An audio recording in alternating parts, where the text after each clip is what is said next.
Charlie, I mean, you are one of the most amazing Afro-pop gospel artists in the industry in Africa, you know what I'm saying? And I mean, Charlie, I don't know if people know the caliber of what's going on right about now, you know what I'm saying? And I mean, what these guys have done, you know what I'm saying? Like, I mean, what the Scott Evans team have done, I don't think people understand it, you know what I mean? And I'm trying to use this opportunity right here to let people know that, Charlie, what you represent, yeah, not just in Nigeria, but inside the entire Africa continent, Right. is crazy. You know what I'm saying? This guy is a genius, man. This guy sitting right here, he's a genius at what he does. You know what I mean? And recently, I just found out that, you know what I'm saying, like you are the pioneer behind lamb culture. Yeah. And I was like, what? Dude. I mean, lamb culture is something that, you know, like for me personally, it's blessed me with so many, like, I mean, exposure. Yeah. Wow. You know what I mean? Like, if not for lamb culture, there will be so many Afro-pop gospel artists I never heard of. Wow. You know what I mean? And I didn't even know what you behind it. I didn't know what you behind it. You know what I'm saying? And I mean, I just want to say, Charlie, I mean, like, what you carry, man, Charlie, what you have is just, it's wonderful. I appreciate it. You know what I mean? And to see you sitting down here right now, in front of me. You look bigger than me. So, you know what I mean? I feel like, you know, like this is God's timing. Right. You know, I've not been on radio for like the longest time. They can tell you. I mean, I was off radio for almost like 10 years. Wow. You know what I'm saying? And none of this happened during that time. You know what I mean? And just recently we had this whole thing set up, you know, and God being so true to his word, he planted this in Scott Evans, this whole idea of this collaboration in his team. Right. They came to Nigeria, wherever how they did it, they go and talk with you of all people. You know what I'm saying? You did this song, you know what I'm saying? He flew you tonight to Ghana, and you are here face to face with me. You know what I'm saying? So I don't want to take it for granted. You know, I believe this is definitely God's doing. I mean, I'm not going to brag or anything, but I can guarantee that there's nobody on air, on TV, yeah, who has as much content on you than I do. For real. I'm telling you, nobody. I mean, you said unconditional. I was like, you know what I'm saying? You know what I'm saying? Nobody. You know, and so, I mean, Charlie, once again, welcome to the country. Thanks so much. You know what I'm saying? Welcome to Ghana. You know, I mean, is this your first time in Ghana? Yeah. Yeah? Shout out to Scott. Wow. That's dope, man. So how is Ghana treating you so far? Really well. Scott has been doing the most, and Marvin as well. Yeah? Right. All right. So, I mean, let's get into it, man, Charlie. I mean, obviously, this is not about you. You know what I'm saying? We came here to, like, premiere your latest single with Scott Evans. But I just want to quickly jump into you, because a lot of people listen to it right now probably don't know who you are as Remus. And so let's get into it from the very beginning. Tell people who is Remus, and we're going from there. Yeah. Remus, I don't know where to start from, but I'm a Christian, obviously. Yeah. Jesus, and I would say I'm a builder. I love building things. Yeah, building and solving problems. And also, to put it in context, I'm a creative artist. Make music that talks about Jesus, my faith experiences and all. Yeah. Right. All right. So, I mean, you are born again, definitely. Yeah, of course. Yeah. I one thing I like people to know about, you know, our celebrities is how they became born again. You know, so can you share with that, you know, just summarize how you became born again? Yeah, so for me, I was quite exposed very early. Okay. I mean, young boy, I started clubbing at the age of 13. 13? So I got exposed quite early, but also God saved me early as well. Okay. So I didn't spend too much time there. Right. And I mean, I was kind of a pastor's kid. My dad was not a pastor, but he works in the Sunday school, so they call him pastor. Okay. All the time. And I remember one time I had this encounter. It was kind of a dream, right? And that's when I realized what I'm doing right now, God called me to do it.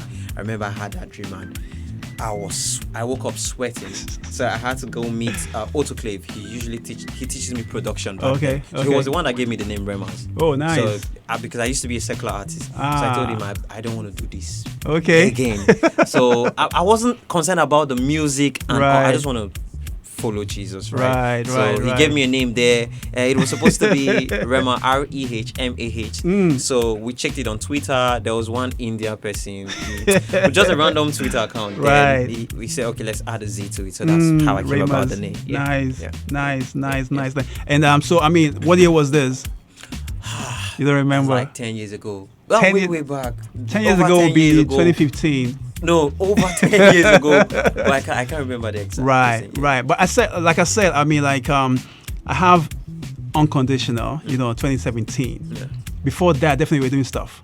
Yes. That wasn't your first gospel song, No, was it? I used to What was be a your rapper. what was the very first gospel song? I think I'm out. Yeah, I'm out. That was Yeah. That from the title, I'm out. Yeah. Yeah. So it was a rap song. Okay. All right. Cool. And then from then on, I mean, you just went into. Yes. I mean, so how did you decide that like I want to do Afro gospel music? Yes. So being a rapper, we were even listening to one of my rap songs. I Okay. used to talk a lot of things. So I can rap for like full song. Yeah. But then I realized, people heard what I was saying, but they couldn't digest it. Yeah. Okay. So the Makes sense. one of the first songs I did was Unconditional. So when I did it, Right. and someone said, "Oh, I like this thing you're doing. Yeah. Like, yeah, we can hear what you're saying. Right. Like, it's cool." So I was like, "Okay, so let's try it." The second one I tried was with Limo Blaze, "My Good." Okay. Yeah, that was the second song, and since then up until now, we're still doing it. Nice. Yeah. So I mean, like I said, you are the Fela Kuti of this whole movement. You know what I'm Who saying? said No. I'm saying so. You know what I'm saying? And I mean, like, you have one of the most creative discographies I can imagine. Wow. You know what I'm saying? I mean, Afro gospel. You know what I'm saying? You have Afro beats. You know what I'm saying? You have. I mean, recently you did something that had some rock element in it. Yeah, Wonder. You know what I mean? I'm like, yo, this guy. You know what I'm saying? And I'm like I said, I mean, recently, I mean, I've discovered that you are the pioneer of the lamp culture movement and everything. Yeah, right. Which sees that you're bringing a lot of new cats into the fold. Yeah. And for me, I feel like that is very, very important. Because if not for someone like you doing that, a lot of them might not be known or be heard of. Right. You carry certain influence, certain Right, grace, right, that draws a lot of people to your platform. Right. So it's only logical for you to be able to do something with that platform Right. that will help other people shine as well. Right. For you, why did you decide to come up with that lamp culture whole movement? Yeah, because I and Scott were talking about, before we being artists, we are human first. So you don't die as an artist, you die as a human. Okay. Right? So even when during your dedication, they didn't call you artist. Exactly. They called you actually. Yeah. And I feel it all stemmed from the desire to solve problems and to meet the needs of people. That's how lamp culture came about. And I honestly wanted us to have a system where it's not built on people. It's a system existing where people can pass through and become who God has spoken about them. Right. Yeah. Lovely. Now, I mean, like I told you, man, Charlie, I've been following from day one. I appreciate it. I mean, I was going through my library this afternoon before doing all this questions and everything, and I realized that I have more than 50 of your songs in my top 5 Average lists. songs up to 50. Yes, and I'm like, yo, I mean, how come I've not even done a Rema's mixtape all these years? I mean, like, I can should actually do it. put all these things together, like, We should do it. You know what I'm saying? I don't know what that would sound like, but I would want to listen to yo, it. it'd be dope, man, Charlie. Because I mean, like I said, man, Charlie, your discovery is just out of this world. You know what I'm saying? appreciate And I mean, like, I just want to know, all these years, man, what has inspired you to keep on just dropping new stuff every single time? I mean, I was listening to your interview this afternoon. Yeah. You produce almost all your stuff. Yeah. Like, it's not simple. Yeah. It's not. But I enjoy So doing what's it. inspired you? I mean, like, what's kept you going? I mean, like, I don't know. When you enjoy what you're doing, Mm. it's no longer pain. Yeah. When you enjoy what you're doing, it's no longer pain. So I enjoy what I'm doing, and I know I'm called to do what I'm doing. So yeah. So that's it. Nice. Okay, so let me get into this right now. Right? One thing I respect about you Yeah. is your dedication to collaborations. Okay? Yeah. I mean, like, is there any Afro gospel artist that is out there Yeah. who is really good at what they do Yeah. that you've not featured or collaborated with? I've done a whole lot of collaborations, yes, to be honest. Exactly. But though I'm in a phase where it's not just about collaborations. Okay. I'll call Scott's name in this. As often as possible. Because we're talking about it's not just about the music. Yeah, I see it has to be relationship based, right? Right. For example, I'm seeing you for the first time. Right. After this interview, I'm gonna have a conversation with you True. to know how you're doing, how's family, Exactly. how's that? Because before all of this, I mean, we are So I feel like the collaborative thing has shifted from just the music to we being humans. Right. That's the phase I am in at the moment. Right. Right. So I mean, so what you're saying is that before you can do any collaboration with somebody, you need to have connection. Yeah. So I mean, that means that you guys have been talking for a minute. Bro, tell them.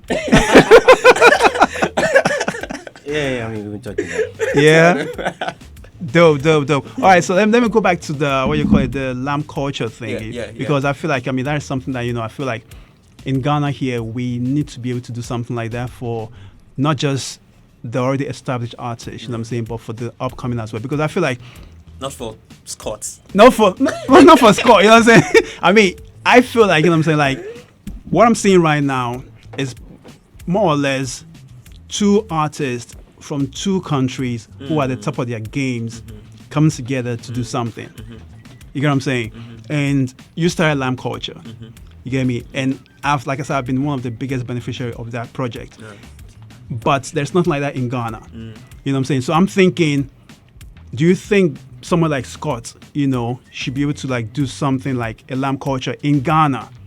You get me? That will help artists who are really doing well, but they don't have that kind of influence that he has. Yeah. So he can use his platform to Yeah. push them and get them up there. Because what you're doing with Lamb Culture is really exposing us to so many good talents out there. Yeah. So this is what I think, and this is what I learned over time. Things like that, you don't do it. You're called to do it because it's painful. Right. It's sacrificial. So there's a grace for it. Probably Scott's grace might be to do a war tour Yeah. and just carry me along. That's his grace. But I mean, I thank God has given me that grace to know how to do stuff. But to be honest, I'm still looking for people who have that vision. I mean, how about we have a songwriting camp in Ghana? Yeah. See, I'm telling Centric because he wants to leave this whole thing. He wants to leave and go away. Yeah. How about we have a songwriting camp? Okay. Just pull some guys. Let's just create with a few producers we have. Because when you call, I feel like people will start coming. Yeah. It starts from somewhere. Right. Yeah. Right. Centric, do something. Just do something. Okay, man, Charlie. I don't want to like overstep. You know what I'm saying? Because obviously you are not the reason why we're having this. Then we're having we call it to do something else. But I just want to thank you for coming through and just giving us this small time to interact with you. Hopefully one day we're gonna get you to come through and just have a good conversation with us right here in the building. But before we get into why you are here, I want to drop your latest single. Okay. You know what I'm saying? This one is with Pillar YRR. It's called YRR. Nazareth. Yeah, about Nazareth. All right. It's called what? Nazareth. No, the name of the artist, Pillar YRR. Okay. Young I thought Rich that. Ruler. Oh, nice. Yeah. All right, so it's called Nazareth. When we drop it, we're gonna come back and we're gonna chit chat with my boy. You're thinking, Yes, sir. How your boy? he's rich, he's young, and he rules.